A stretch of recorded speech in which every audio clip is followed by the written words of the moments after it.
Good evening, you. Good evening. You are welcome to my YouTube channel. My name is David Okon, and welcome to my channel once more. We are continuing talking about the cost of living crisis, which began in recently as during the cost of living, COVID-19, the war in Ukraine, and all the other factors which we have actually discussed for nearly 2 years or more and counting, talking about the cost of living crisis. But today we are going to continue with the discussion about uh, financial support given to the British people by the British government, which is part of the public sector, which is actually part of the capital system, which is actually involving the market economic system. The function of the public sector is to support those who need help in a world where the market system is actually the one which decides who actually get wealth and who doesn't. He is actually responsible for allocating wealth is between the rich and the poor. And the incident of the cost of living crisis, if you watch this video and the rest of the video which I have recorded, you will find that I have actually discussed extensively that the cost of living crisis is caused by poverty.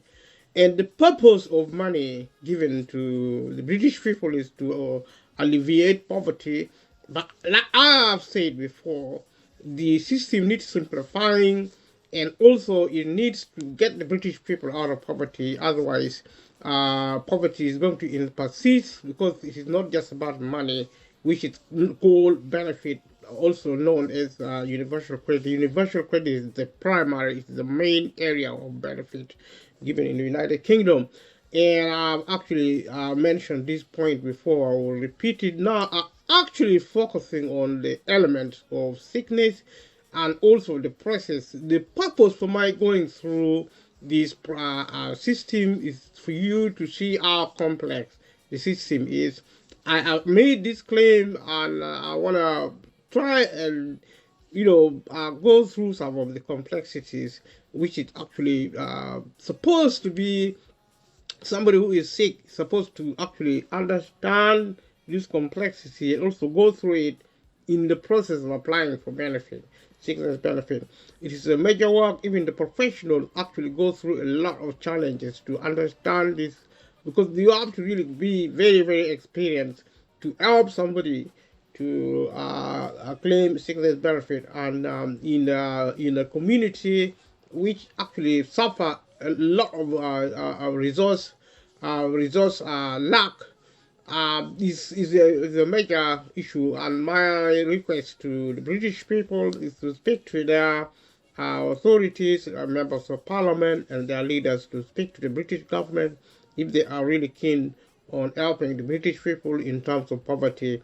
The first thing they have to do is simplify the benefit system. Let us go through the process of claiming um, sickness benefit. There is actually a component to do with mental, cognitive, and intellectual capability, and this is actually part two of the process of understanding what is actually the resources involved in understanding how to actually fill out the form, which is the process of actually claiming the sickness benefit.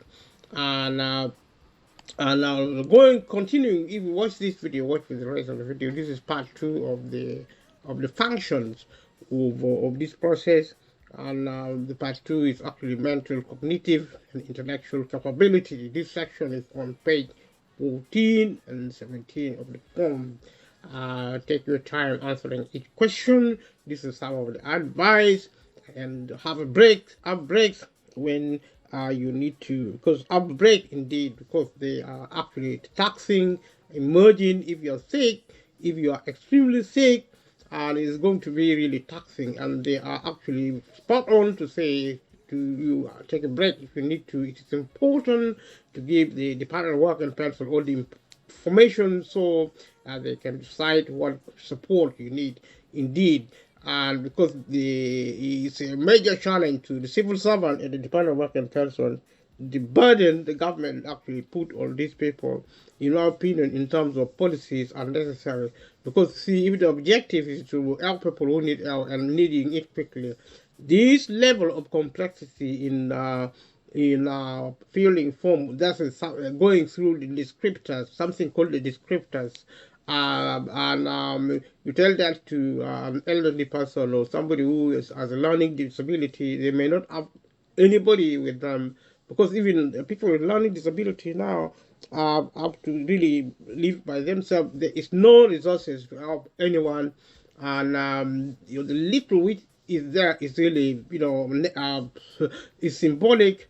I've been saying this for a year, and I'll continue to say it. Let us look at number 11, learning how to do tasks within this remit, within this part section, which is section number 2. Within this section, this question is about how your ability to do tasks is affected by your mental health condition or cognitive impairment.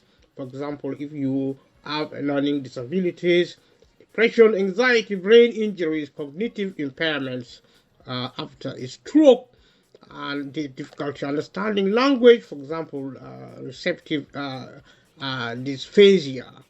Think about whether you tend to have problems focusing or concentrating, or if you get anxious when you have to learn how to do something new. You can learn how to do an everyday task, such as setting an alarm.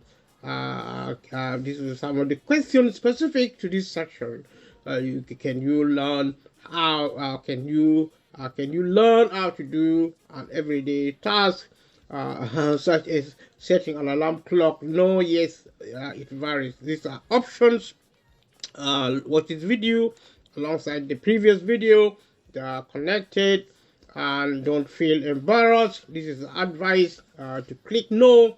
For example, if you have you had been confused about the switches, you wouldn't be able to work an alarm clock on your own, even if someone showed you how the day the day before. That would actually mean you are struggling mentally in terms of your dexterity, mental dexterity, capacitation in terms of learning, in otherwise known as learning disability. And these are actually some of the functions of the process. You wouldn't be able to cope if you had to get help at a different time one day, and needed to change the time of your alarm. So you tell a story of your condition, which is why if you are advising a client, one of the things, in my opinion, you can really tell the client is actually to keep a diary, which is also the same advice given by the government on its program. You visit .gov.uk, visit a public website of citizen advice, visit other websites, like Shelter, perhaps, other advice. You will not miss information if you're in the UK, if you are actually abroad. And I've already said to people, if you are actually abroad and you think this is actually something concerning the United Kingdom alone, then think again, because Britain is a leading country by all standard, by all measurement, in history, in contemporary times, and in the future going, whatever happened in the United Kingdom, call close attention to what's happening in the UK, because one way or the other, directly or otherwise, it's going to be affecting your country, whether you're in Africa, whether you're in Europe, America, and you may believe it or not, culturally and in terms of development. Britain still leads the world, and although countries like America, China, maybe Russia are actually big, in one way or the other, but Britain is probably the one singularly most influential country on earth, the sixth richest in the world. It leads in technology and science and research. I mean, the world actually descends. The world descends on Britain to get brains, to get brains from this country. So the city is actually an icon of global financing, and it is extraordinary what this country has done to in terms of modern civilization along the plane of civilization, also culturally, also because it's a Christian country which actually embraces many different faiths, Judaism, Islam, Muslim, and it is multicultural. But the bedrock of the cultural economy is actually Christendom, which is actually how I know because I come from Africa. An Anglican, I'm a Christian. It was not for the British, I wouldn't have been a Christian at all, for which I'm grateful because I really enjoy being a Christian. So let us go back to this topic and the processing of how to claim a universal credit, the sixth element, and we have discussed the rest of the themes. And please bear with me, continue watching, and leave a comment below. Let me know what you think. If you haven't subscribe to this channel. If you have, I'm so grateful. If you haven't, I'm so grateful for coming along to watch with me and continue supporting this project. And I'm so excited having the opportunity to actually exercise this right of freedom to speak, and also to contribute to the factors of society in terms of welfare, in terms of examining policy, politics, and all the other elements in society, and looking at the importance of technology and how technology is set to actually bring massive changes in our society, to the extent with the result of actually taking over work, employment. There's coming a time when we will all retire at birth. You're not really having to do anything. I don't know if that's going to be a good thing or not. I think it's going to be a good thing because we can still have options. We can still, interface and work hand in and glove with technology. Technology will be cooking our food. They will be making intelligent decisions. Artificial intelligence will be making intelligent decisions about our diet. And obesity will be a thing of the past. Cancer will be a thing of the past. This is a moment we can dream again as a species. We have come so far, and we are not going to allow wrong cultural imprinting to actually destroy things we have really built. The estate we have created and maintained. We will not walk away quietly. Right will actually triumph over wrong, good over evil. So there is hope. We may suffer now. We may now be in pain with poverty, with sickness, with diseases, bereavement, pain, name it. We as a species, we go through all this hardship, but let us endure this pain for the moment, but joy comes in the morning. We are facing a future which is bright, full of light, and let us all be encouraged. Let us not faint. Let us not lose hope. We will have the last say, and our world is the better for people like you and I coming together to actually exercise our human right to speak, also to exchange. Leave a comment below, and you're welcome. You are the right person to speak to on this platform on YouTube. I'm so thankful for the ingeniousness of the people who created actually YouTubing. And let's go back to universal credit, sixth element, how to claim, going through the process, and leave a comment below if you think it is a complex process. I think it is. Leave a comment below if you think it is exciting. I think it is. And I think we need to really come together as a community and tackle these problems holistically and systematically, as individuals, as families, as communities. I think we are a winner. We are onto a winning streak, beginning now, because we have chosen to speak. We have chosen to refuse to walk away quietly. We will not walk away quietly. We are actually humans. Every right thinking individual is allowed to speak and come together, work together, build the culture, and also build the development. Let us also forge together the progress. Thank you so much, and let us carry on with this exercise. So going back, uh, you wouldn't be able to cope if you had to get up at a different time one day. They needed to change the time we are alarmed. This is actually a scenario, a situation individual may face when they're actually having problem with their learning capacitation. This isn't just about setting an alarm clock. It is about doing any basic task. So as an indicator for a parameter of your capacity to learn one thing or another in relation to mental capacitation and also other aspects. So to say, think about, for example, learning how to turn on a television and then change the channel using your remote control, turning on the heating or hot water.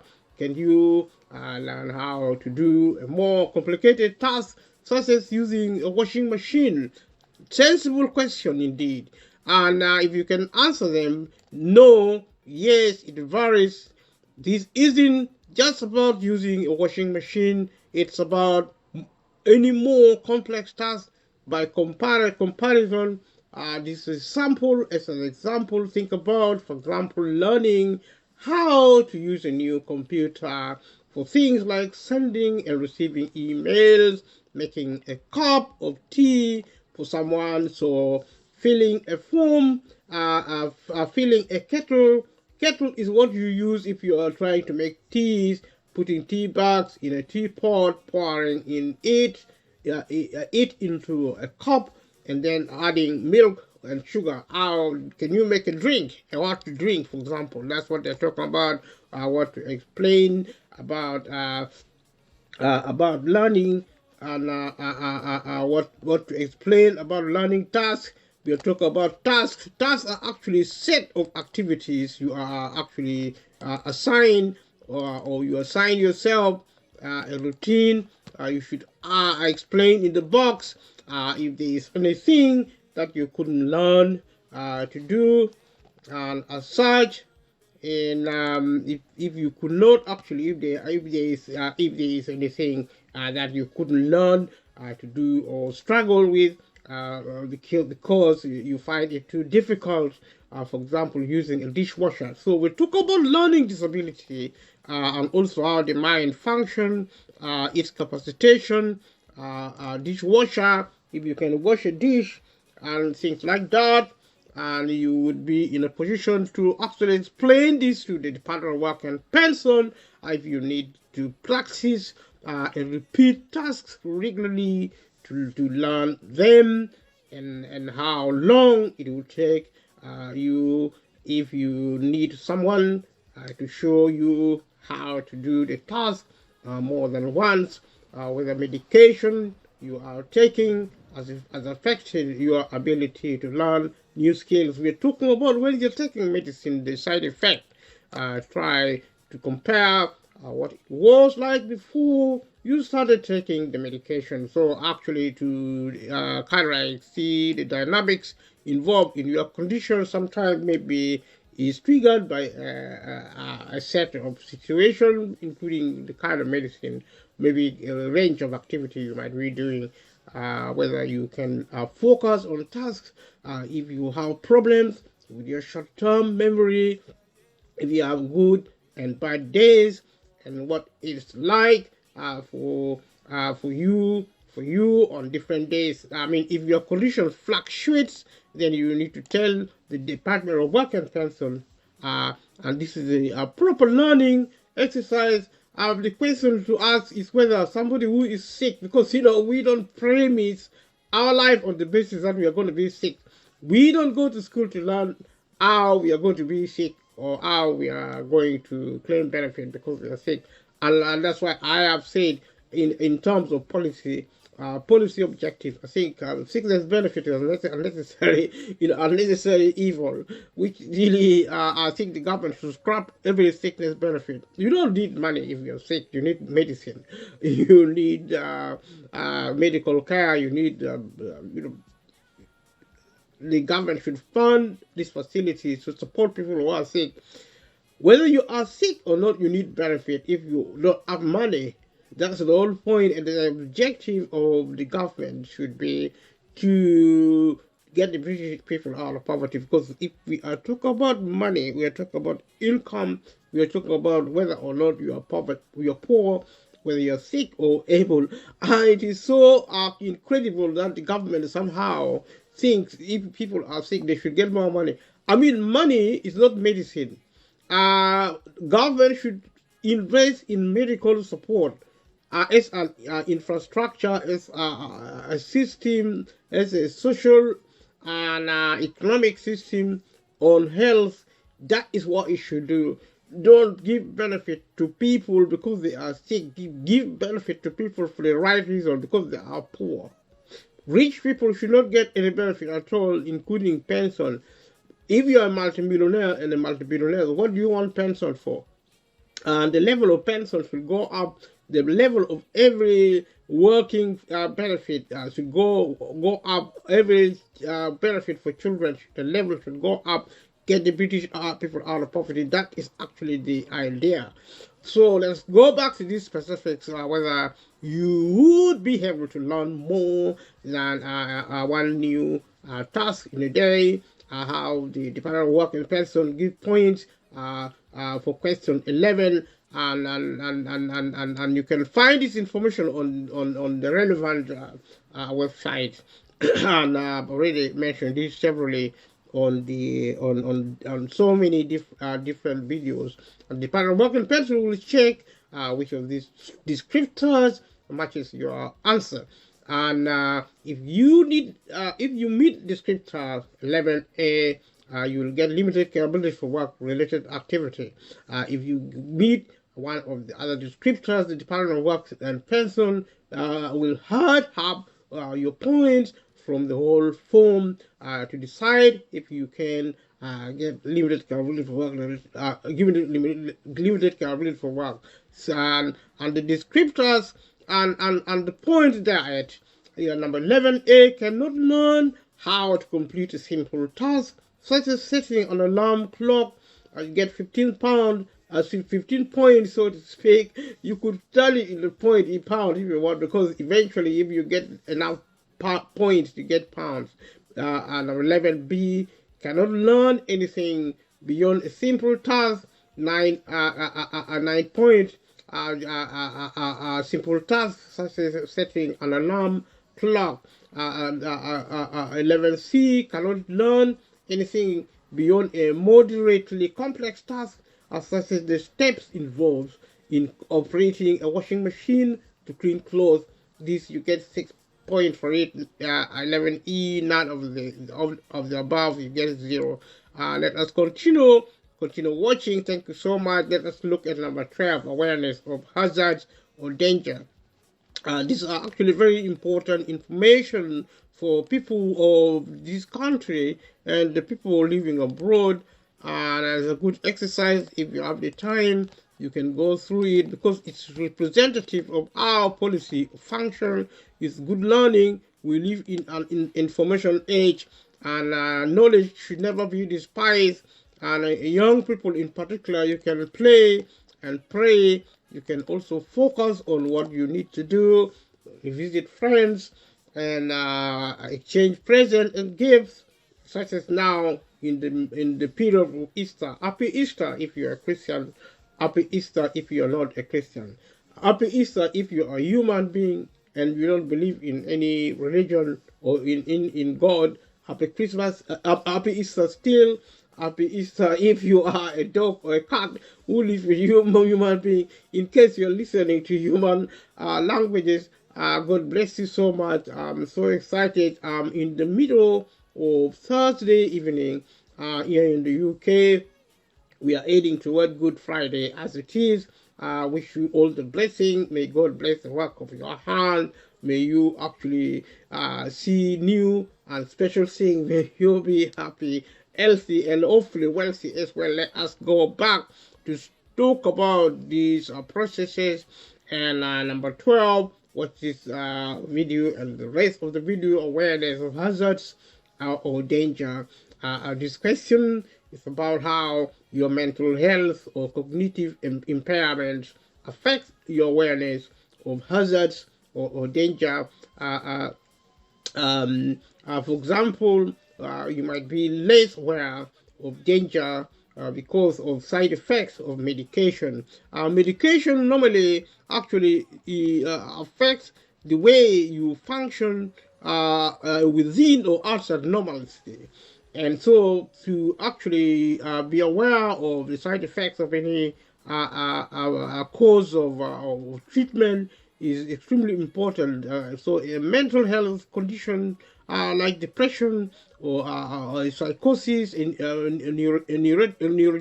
neurological condition like epilepsy or brain injury, learning disability, think about in the process of handling this material, whether you understand risk in everyday tasks like boiling water and using sharp objects, whether you can stay safe sometimes, but sometimes have accidents. Think about why they happen, such as if you have cut yourself on a sharp object or burn yourself in the kitchen with an iron, and when you are trying to iron your clothing, whether you know how to avoid danger. For example, you don't worry about traffic or crossing roads, and and if you have ever fallen or injured yourself in the street, think about how it affected you afterwards. This is psychological impact and emotional, perhaps also, such as you hurt yourself and now avoid a certain street, fear and anxiety. We speak to a lot of clients. If you speak to clients at all, or people, your family or friends, there's a lot of anxiety, and perhaps people are so afraid of many things. I think generally it's the effect of living in modern society.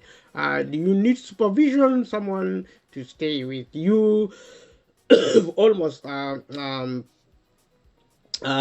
almost for most of the time to stay safe. If the answer is no, yes, or whether it varies. And I thank you so much for being around on this process. If you don't have anyone to supervise you, you should still put down why you are at risk. Don't feel embarrassed about saying yes. If you need someone with you, it's important to say yes, to say this. It's important to tell the Department of Work and Pension more by explaining your situation in the box, or what to explain about awareness of danger.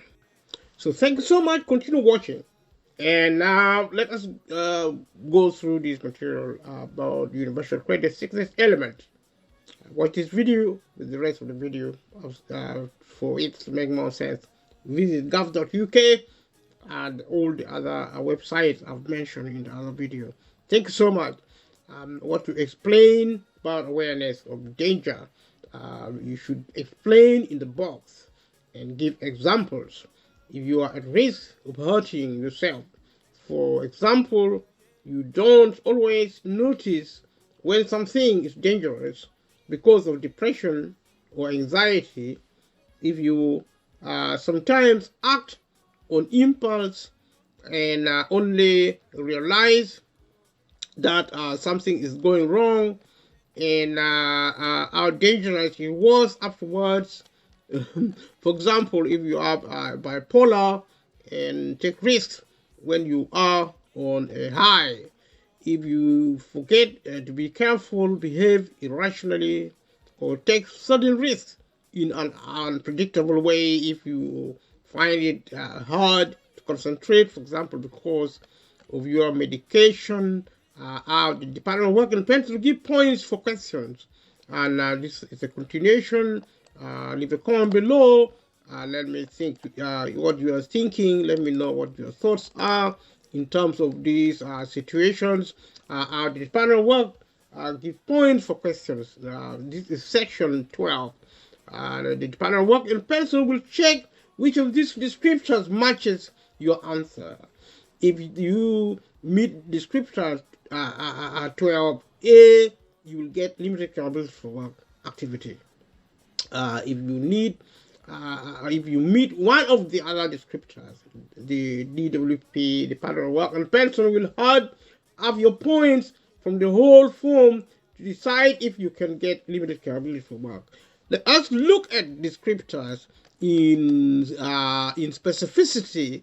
Looking at descriptors 12A, reduce awareness of everyday hazards leads to a significant risk of risk of one, danger, injury to self or others, or two, damage to property or possession, such that the claimant, which is you, if you are actually the one, requires supervision, or somebody who is actually claiming the benefit, it's called the claimant, requires supervision for the majority of the time to maintain safety. This is 15 points.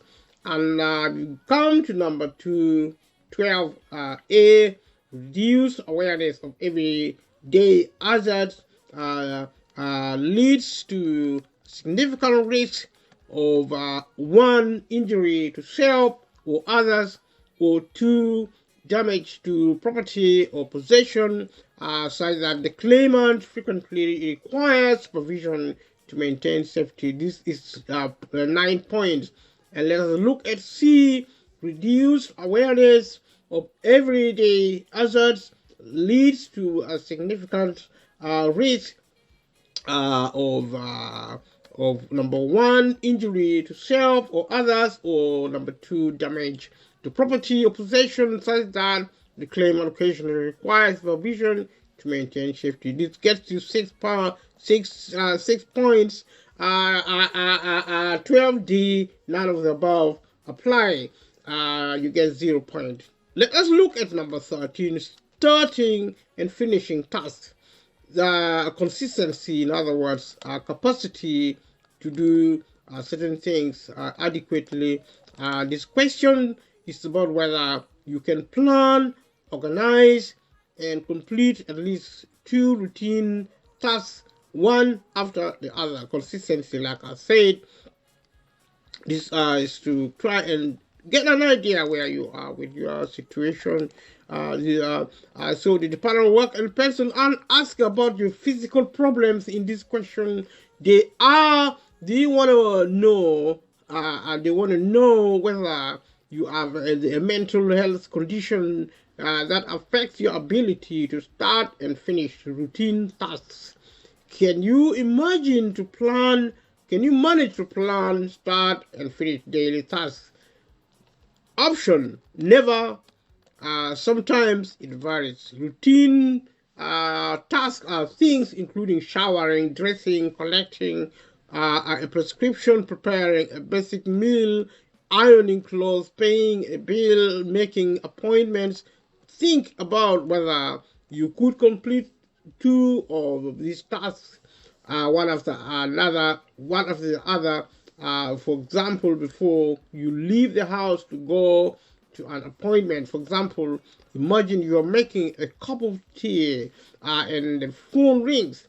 Would you be able to stop making the tea, answer the phone, and then finish making the tea after the phone call? Think about whether you are able to do this and after routine tasks repeatedly during the same day. What to explain about starting and finishing work tasks. This is some of these situations you can pay attention to. Leave a comment below what you think about these exercises, and I think they are quite important and also quite a lot, and And I'll become below what you're saying. It's important to tell the Department of Work and Pension more by explaining your situation in the box. It is important to explain whether your condition makes it hard for you to concentrate. You need to be reminded or encouraged. You get confused. You get distracted, and you feel anxious or overwhelmed. You forget what you are doing. Your medication affects how you complete tasks. Your condition makes you lack motivation. Your condition makes you lack energy, or you get tired. You have good days and bad days. Our Department of Work and Pension give points for question 13. This is how you score or otherwise points. And pay close attention if you are interested. Thank you for watching this material, and thank you for also following what is I believe is quite interesting. And if you're a young person, if you're actually an adult or an elderly, it applies discriminately one way or the other. You will in your life, or somebody you could hear about, a friend, family, or even a stranger who actually asks for your help. You might be a good citizen. If the more the merrier, given the content of your knowledge or your understanding in different things. So this is one of the occasion, is an opportunity for you to learn something interesting. The Department of Work and Pension will check which of these descriptors matches your answer. If you meet descriptor 13A, you will get limited capability for work-related activity. If you meet one of the other descriptors, the Department of Work and Pension will add up your points from the whole form to decide if you can get limited capability for work. Limited capability for work-related activity means you are very sick. Limited capability for work means you are sick but not sick enough for purposes of benefits. Descriptors 13A cannot, due to impaired mental function, reliably initiate or complete at least 2 sequential personal actions. Point 15.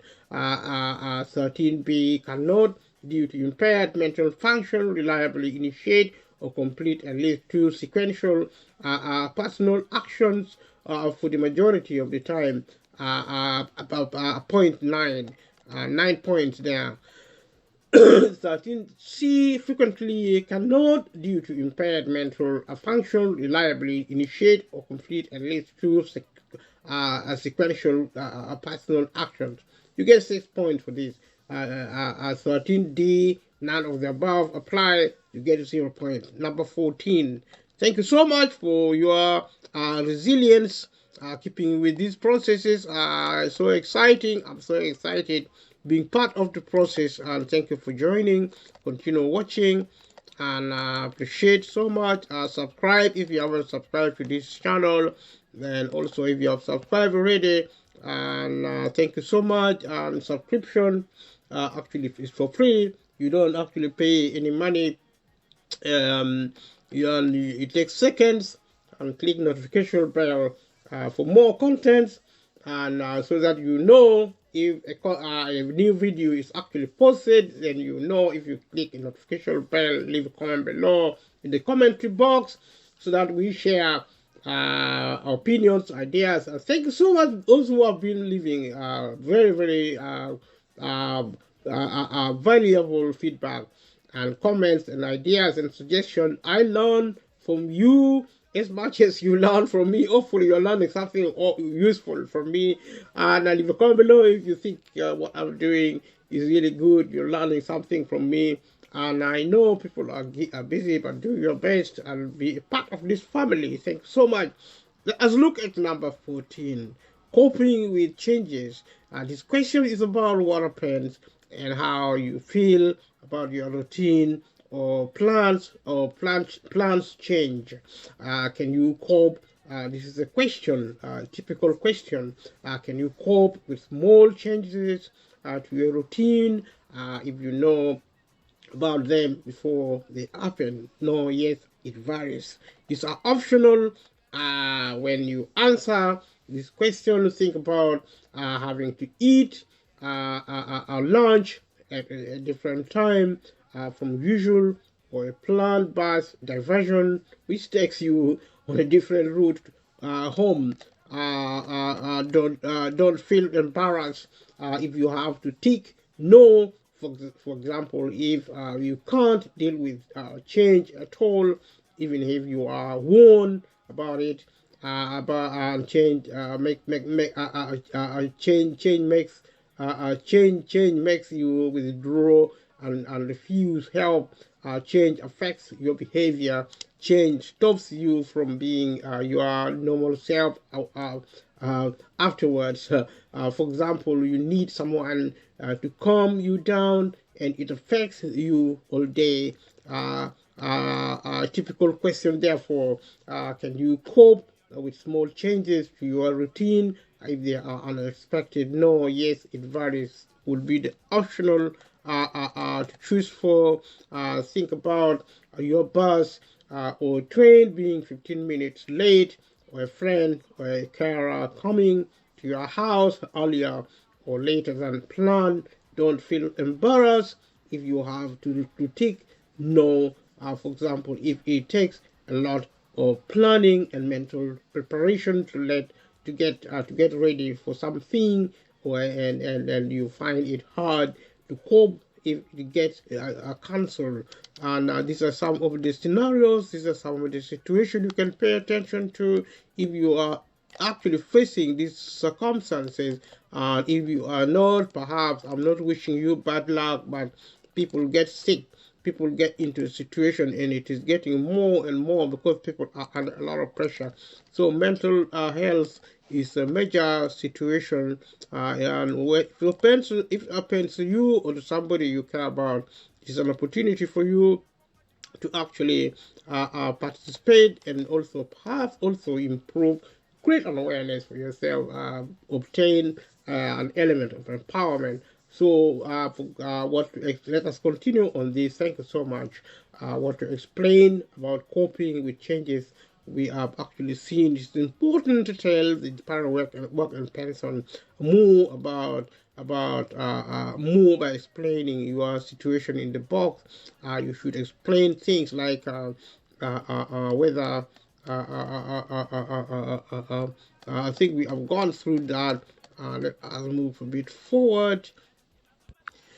So let us carry on looking at what's happened in a typical situation. It's important to tell the Department of Work and Pension more by explaining your situation in the box. You should explain things like whether you have problems coping with planned changes to your day, whether you can't cope with certain changes, whether your medication affects how you cope with change. You cope with change, for example, if you can. How your day will be affected if your routine change, for example, whether you'd be able to do what you had planned. How often you would be affected by change in this way. Anything you avoid doing because of potential problems. For example, if you avoid meeting friends for meal because you would be upset if you couldn't sit in a window seat. How the Department of Work and Pension give points for question 14. Let's look at this material. And actually, now along this section, let us look at how the Department of Work and Pension give points for question. The Department of Work and Pension will check which of these descriptors matches your answer. If you meet descriptor 14A, you will get limited capability for work-related activity. If you meet one of the other descriptors, the Department of Work and Pension will add up your points from the whole form to decide if you can get the limited capability for work. Let us look at descriptors and points. Number 14A, cannot cope with any change. to the extent that day-to-day life cannot be managed. You get 15 points for this. 14B, cannot cope with minor plan change, such as a pre-arranged change to the routine's time schedule for, say, for example, lunch break, to the extent that overall day-to-day life is made significantly more difficult. For this, you get 19 points. 14C, cannot cope with minor unplanned change, such as the timing of an appointment on the day it is due to occur, to the extent that the overall day-to-day life is made significantly more difficult. You get 6 points for this. And number D, none of the above applies. You get 0 points. Let us look at number 15, point number 15, in terms of these elements. And thank you so much for your watching this material with me and also being with me. Thank you for subscribing. If you haven't subscribed, please subscribe to this program.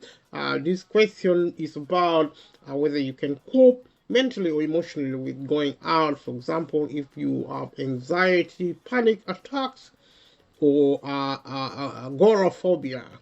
Leave a comment below if you know what agoraphobia is. You don't need to write about how you would physically get to places. You just need to write about how it makes you feel when you have to go out, and explain how you feel getting to places when thinking about this. Ignore any help you may get from maps or mobile phones apps. If physical problems stop you going out, you should explain this in question 1. Can you leave home and go out to places you know?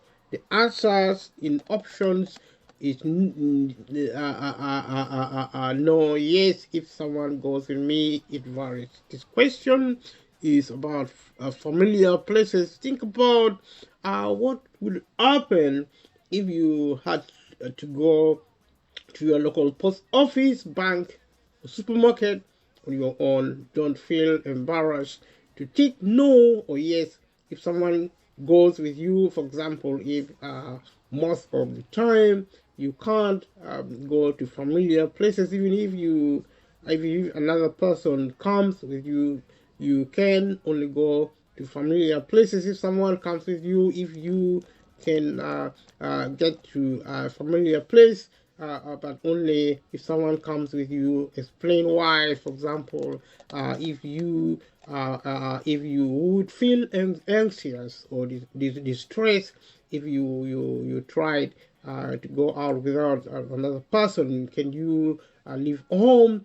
and then go out to places you don't know? If the answer is no, yes. If someone goes with me, it varies. This is about places you don't know. Think about what happened if you were to go to a new place you hadn't been before. And also don't feel embarrassed if you have to tick no or yes if someone goes with me. For example, if you find it difficult to go to an appointment somewhere new, even if another person comes with you, you can't go out and buy food on your own in a shop you don't normally go to. You would only use shops and shops you know. Wait until someone can do it for you. You can only go to new places if someone comes with you, and if you need someone to come with you, explain why in the box.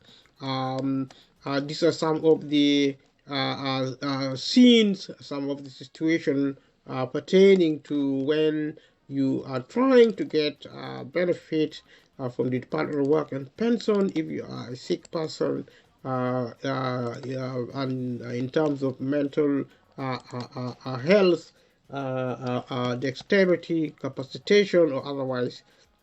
to allow the Department of Work and Pension to assess your needs in terms of health support, in terms of money.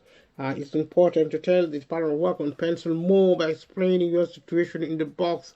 You should explain things like if a mental health condition causes you problems going out, what the condition is, and what medication you take for it.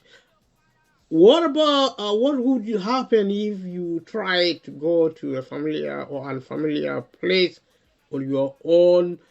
Any difficulties you get into when you go out, for example, panic attacks, getting lost, or road accident. The difference it makes if you have someone with you, and if you have good and bad days, and what the differences are. Conditions of health or otherwise fluctuates. Sometimes you're feeling better, the other time you don't feel very good. Tell the Department of Work and Pension accordingly. It is your benefit, it is your life, so you take responsibility.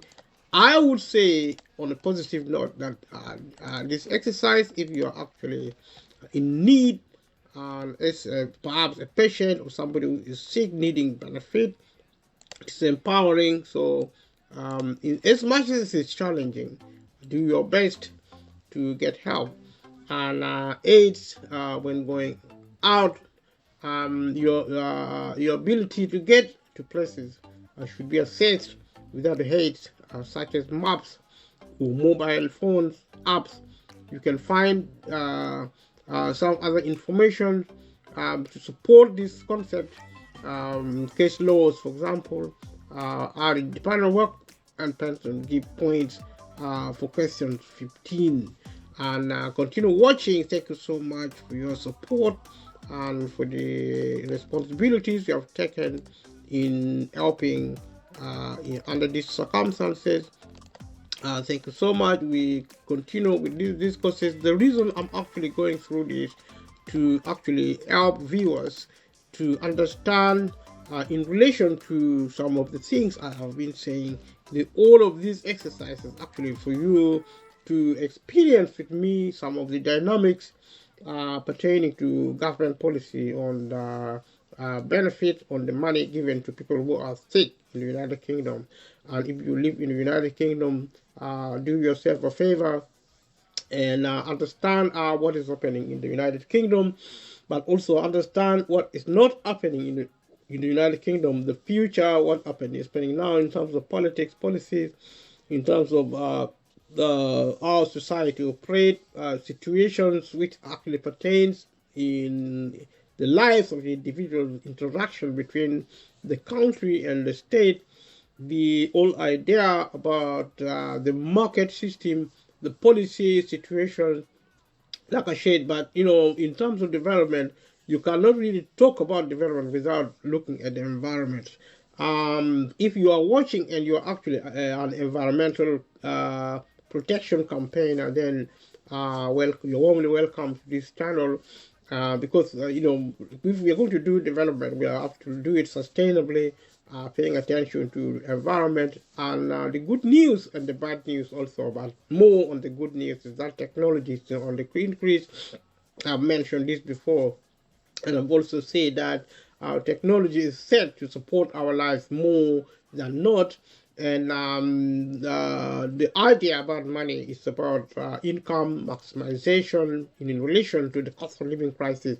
And if you watch this video and the rest of the video, the sole reason, perhaps the fundamental reason why I'm talking about this, is because I'm talking about the cost of living crisis, which is actually a sign that the government is shutting down. There is a lot of stress brought about by a lot of changes being made at policy. We are moving away from moderated capitalism to an extremitized capitalism aspect of life. And we need to really understand this state of affairs. I've repeated this, and I will be reminding us to contextualize this exercise entirely or partially or whatever. And I'm so grateful. Continue watching, and I say that I mean.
So thank you so much. Continue watching how the Department of Work and Pension give points for question 15. Department of Work and Pension will check which of these descriptors matches your answer. Leave a comment below what you feel or what you think about the process. This is a process which is consistent with government policy on sickness benefit, consistent with universal credit risk money given to people who need it in the United Kingdom. Leave a comment below. Watch this video and the rest of the video are produced on this topic. Thank you so much. The Department of Work and Pension will check which of these descriptors matches your answer. You can't get limited capability for work related activity from matching any of these descriptors. The Department of Work and Pension will have your points from the whole form to decide if you can get limited capability for work. This is part of the formula of how it works in terms of this element. Limited capability for work related activity from question 15A. Continue watching, please. Thank you so much. And looking at 15A, there are no limited capability for work related activity descriptors for this question. You can still get limited capability for work related activity if this question shows that doing work related activity would be a risk to your health or someone else's. You can check what counts as a risk to health. Descriptors 15A cannot get to any place outside the claimant's house. In this case, your house, if it is happening to you, with which the claimant or yourself who is listening, if you are actually interested, if you are familiar, and so you get 15 points for this. Talking about 15B, is unable to get to the specified place with which the claimant is familiar without being accompanied by another person. This incapacitation to this degree in 15B will give you 9 points. 15C is unable to get to a specified place with which the claimant is unfamiliar without being accompanied by another person. 6 15D, none of the above, you get 0. Let us look at number 16. Thank you so much for your patience watching this far. I appreciate it. And leave a comment below. Let me know what you are thinking about this situation. This is actually money given to people who are sick in the United Kingdom to help them because they are low income. Necessarily, but it's means tested. I've actually explained the idea about means tested in the other video. You have the means, you don't get this benefit. If you have the means, you get it. If you don't have the means, you get it. Following checking your eligibility within the set criteria for you to be able to access this benefit, universal credit. This is the sickness element. So let's look at number 16, coping with social situations. This question is about how you cope with meeting and speaking to people. It's about whether you have difficulties relating to people or if meeting and speaking to people causes you significant distress.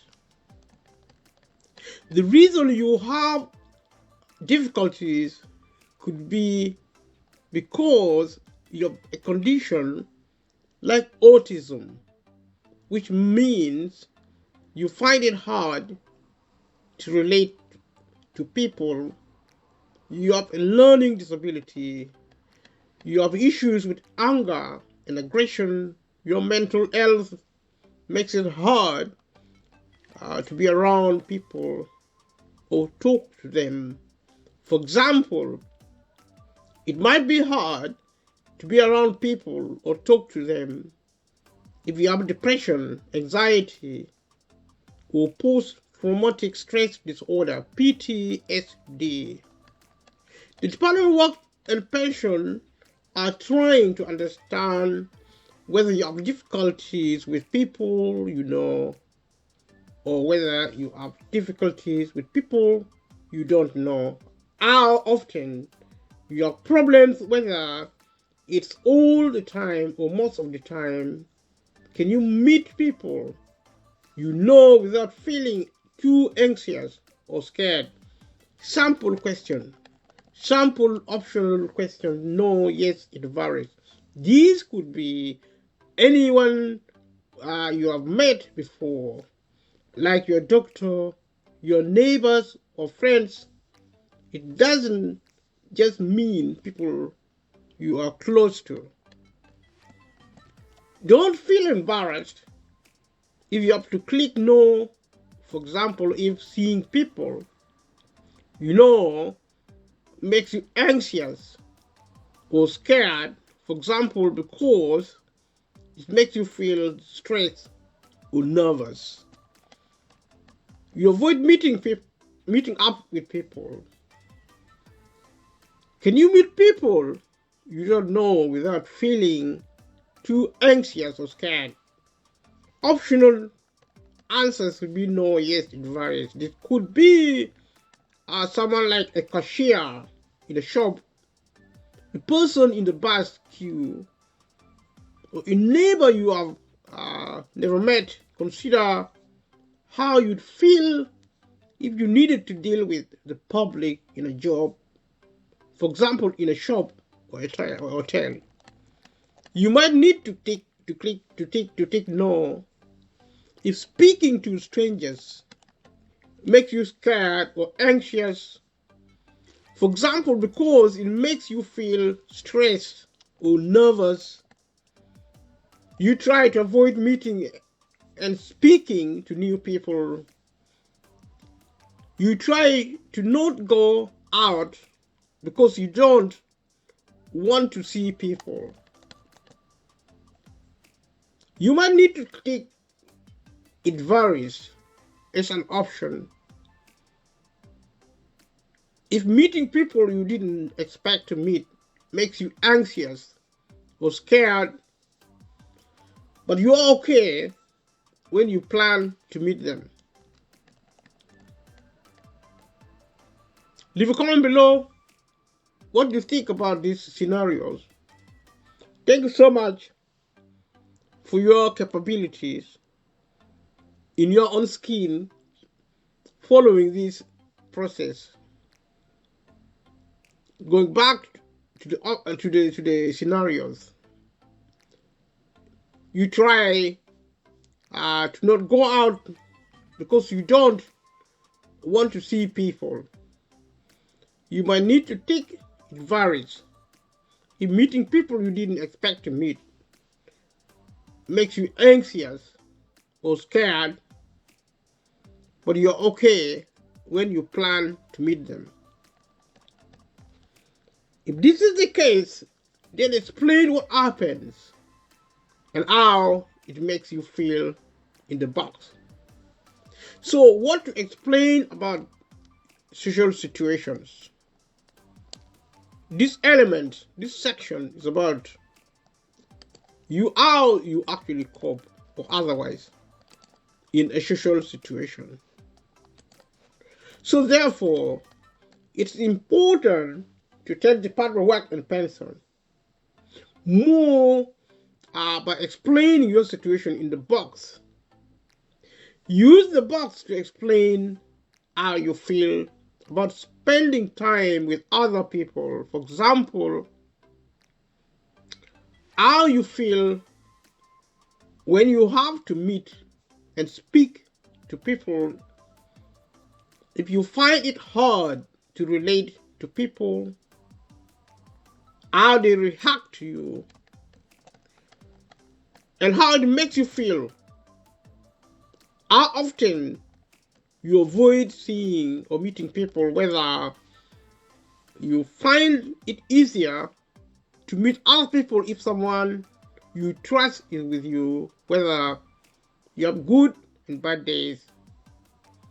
If you could cope with meeting or speaking to more than one person at a time, whether it physically affects you, for example, makes you feel hot, faint, or dizzy. How the Department works and pencil gives points for question 16. Thank you so much. Having watched this far, let us continue watching this material. Leave a comment below what you exactly think or otherwise what you don't think. Leave a comment below. The Department work and pencil will check which of these descriptors matches your answer. The Department work and pencil is a government department in the United Kingdom.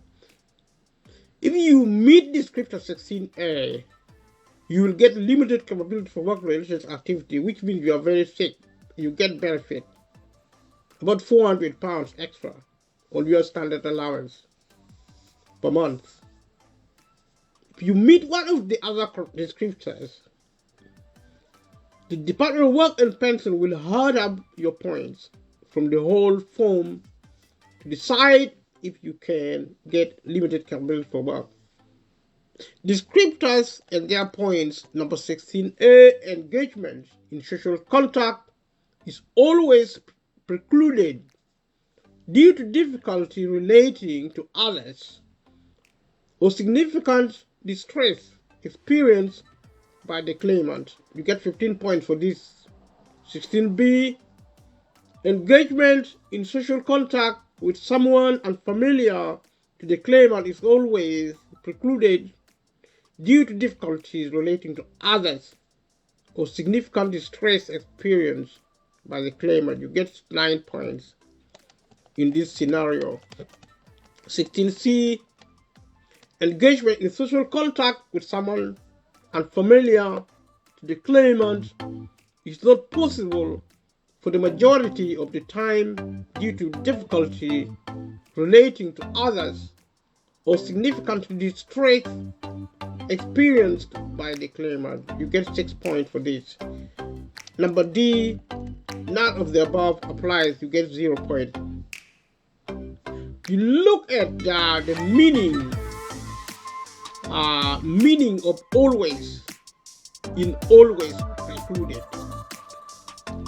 This is actually referencing to some of the languages being used, and we are going to continue with this process. And thank you so much for watching.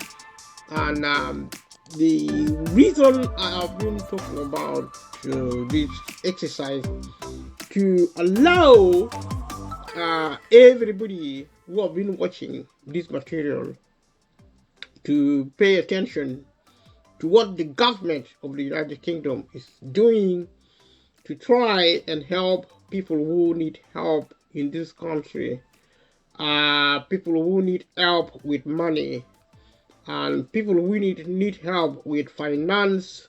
Like I have said in the opening, watch this video and watch the rest of the video. Subscribe to this channel if you are new. If you have subscribed already, then thank you so much. Continue watching the video. Share with family and friends. You can also share with strangers. And whatever happens in the United Kingdom happens everywhere, in principle, either in terms of copy or in terms of similarities. That is why it is important to pay attention to what happened in the United Kingdom, even if you don't live in the United Kingdom. And this is more the case because of globalization. I've discussed this overly. I will continue to discuss it. Thank you so much for your patience, and leave a comment below and let me know. And this process is not for nothing, it's for everything. Because for decades, if you recall, and if you're a young person, if you're a child, maybe 10 years, or even if you're 6, and you can still understand if people speak to you. If you're 6-year-old, 7 or 8 or 9, you are still a child, and going, as to grow older, maybe 15, 18, 19, 17 years, you can begin to understand this thing, in the sense that we are living in a generation where we are beginning to actually free ourselves from the grip of the state in the United Kingdom, but also the grip of the state across the globe. Something called globalization. It's something to do with freedom. You're free from the state, and therefore the state is actually making declaration, especially in the United Kingdom, to say, yes, you are British, yes, you are a country, yes, you are nations, you're part of the global nations, and that is good. We are the government. You elected us. Democracy meaning government of the people, by the people. That's why you vote. In the United Kingdom, we have local elections is around the corner. I think mayoral election is around the corner. I wish you well with that. I will also check my information and see how I'm going to be voting. I always vote the Labour Party, and always because the Labour Party accept the advent of the new Labour, which is actually pro-reform in a more radical way. And the Conservative Party in the United Kingdom are actually pro-reform in even a more radical way. Reforms are good things, and radical reforms are also good things, except as a people of this country, we need to really prepare for change. We need to really pay prices for changes in the long, medium, sometimes long, in the short, medium, and sometimes long term. And the cost of living crisis, which I have been talking about all along, for which I have actually talked about the money given to the British people, for which I have actually talked about the cost of living crisis, which is income related from benefit in the United Kingdom, which is universal credit mainly, but also in terms of employment, the minimum wage, the level of pay, condition of work. These are actually factors affecting the cost of living crisis. The cost of living crisis is a very important factor, and I've been privileged to talk about it And my speaking about the cost of living has been purely, almost exclusively, illustrative of the wider issue of society in terms of policy and politics, in terms of how we live our lives, um, the technology we use,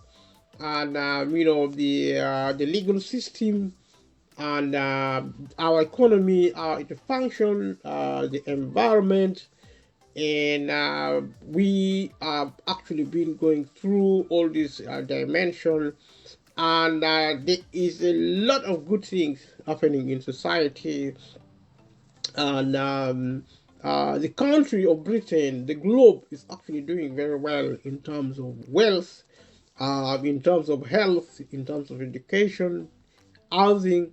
There is so much wealth in the world. However, there are also a lot of need to take stock and try to understand what's actually happening in our society. There is a lot of violence also. There are pluses and minuses. The violence can be extremely destructive because what would otherwise have been peaceful, such as actually the advent of technology and also other factors of development, could have actually functioned to support humanity. And my invitation at this juncture, therefore, is for us to pay close attention to the human factor of our progress, which is something I've described as being the cultural economy, which are also progress. I would be actually talking about this repeatedly because this is our life, whether you are young, whether you are actually an adult, whether you are elderly, and let us be good about the functions of our progress in terms of development and culture, and to the extent that I always proposed that we are actually given to we are given to center our work, our progress, our activities around humanity, and humanity, say, go beyond statistics, go beyond mechanicality, if that word exists, and we can go so mechanical